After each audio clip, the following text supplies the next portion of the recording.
एक बार शिव की अवधारणा क्या है, एक संगोष्ठी में साहब के पास ये जिज्ञासा आई कि शिव की अवधारणा क्या है।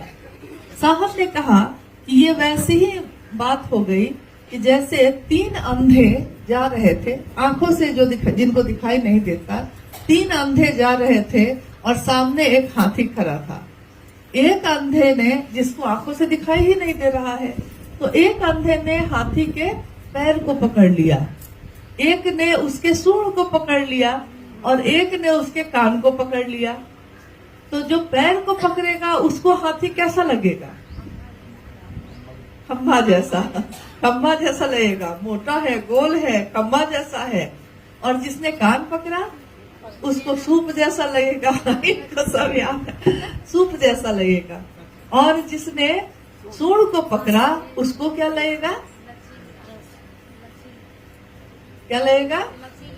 लचीला लगेगा। हाँ, शंकुदार है, खोखला है, यानी कि अब है वही हाथी, लेकिन उस हाथी के बारे में उन तीन अंधों से अगर पूछिए आप, तो एक का जवाब कुछ और होगा, दूसरे का कुछ और होगा, तीसरे का कुछ और होगा। यानी कि संपूर्ण रूप से कोई नहीं जानता कि हाथी कैसा है। साहब ने कहा कि शिव की अवधारणा के बारे में जब हम बात करते हैं तो उसमें भी कुछ ऐसा ही मामला होता है। हमने शिव को जैसा चाहा, जैसा जाना, हम शिव के बारे में वैसे ही बात करते हैं। तो साहब ने शिव को कैसे जाना? आप में कुछ पुराने गुरु भाई गुरु बहन भी हैं। साहब ने शिव को कैसे जाना? गुरु रूप में जाना।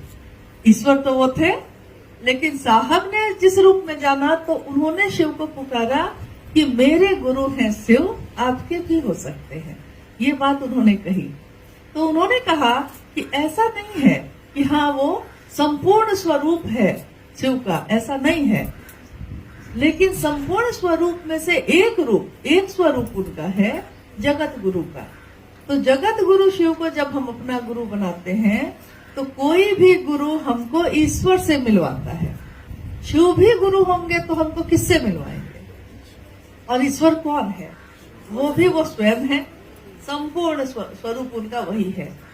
आपने गौर किया होगा, तीनों सूत्र जो है, 3 सूत्र सब कोई करते हैं, दया मांगते हैं, चर्चा भी करते हैं, हम लोग प्रणाम भी करते हैं नमः शिवाय से। तीनों सूत्रों के बारे में जब आप पढ़िएगा, तीसरा सूत्र यानी नमः शिवाय मंत्र, साहब ने कहा कि नमः शिवाय मंत्र जो है शिव के समग्र स्वरूप को प्रणाम निवेदित करता है। देखिए शुरुआत कैसे की हमने। पहला सूत्र में हम क्या कहते हैं? हे शिव, आप मेरे गुरु हैं, मैं आपका शिष्य हूँ, मुझे शिष्य पर दया करिए। फिर हमने क्या किया? शिष्य पे दया कीजिए तो शिष्य क्या करेगा? गुरु आदेशित काम करेगा। गुरु का आदेश क्या है? शिव की चर्चा करना। तो हम शिव की चर्चा करते हैं, और जब जिसकी हम चर्चा कर रहे हैं, जिसकी हम बात कर रहे हैं, हम उनको प्रणाम करते हैं। तो हम प्रणाम किसको कर रहे हैं? शिव को गुरु मान के कर रहे हैं। लेकिन नमः शिवाय मंत्र जो है शिव के समग्र स्वरूप को, यानी उनके संपूर्ण रूप, जितने भी स्वरूप रूप है उनके, महाकाल के, महायोगेश्वर के, महामृत्युंजय के, उमापति के, निहंगी शमशानी, जो भी रूप है उनका, हम सारे स्वरूप को एक साथ प्रणाम कर रहे हैं।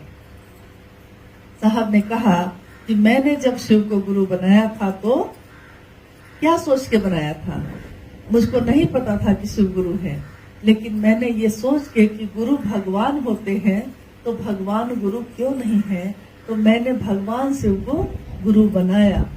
और भगवान शिव को गुरु बनाया है तो यही बात दूसरों से भी कही, यानी उनको तो उस समय नहीं पता था है भी कि नहीं, लेकिन गुरु ने कुछ ही समय में ये साबित किया कि हाँ वो आज भी